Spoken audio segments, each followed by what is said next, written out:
sometimes a little struggling. Because if we're honest, we don't always get our ideas from the Bible. I'm going to give you 4 other places that we all get our ideas from.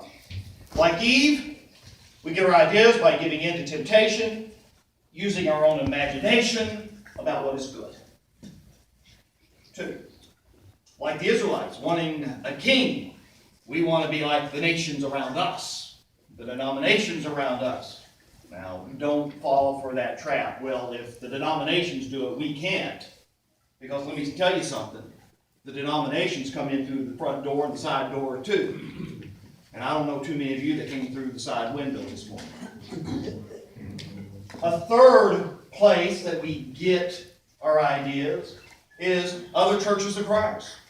Well, if they're doing it, then we can do it. And that's really how apostasy spreads. Or a fourth one. This is where many of us are guilty. Well, that's what we've always done. That's how I grew up. Now, those 4 different places of where we get ideas, not a single one of them come from God. They come from our imaginations, they come from our desires, our wants, they come from our traditions.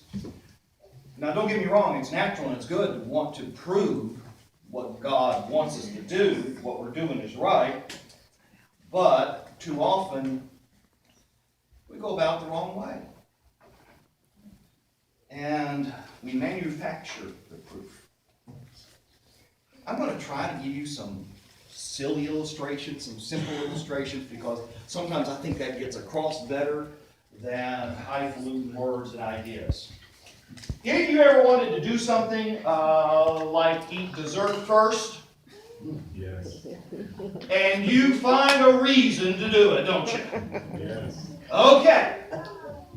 If we can do that in such a silly area such as dessert, I guarantee you that we can get into the justification sin and do that in serious areas also.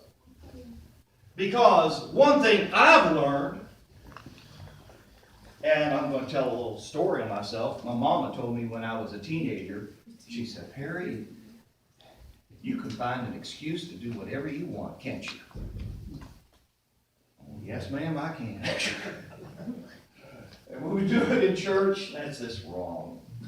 So we need to learn how to find authority, how to use authority. Because when we don't, God is no longer the authority, and who is? We are. There's another problem with not knowing how to establish authority and how to use authority. And that is that we no longer know the skill, have lost the skill, never developed the skill on how to authorize actions, because our baseline simply is whatever we've already done.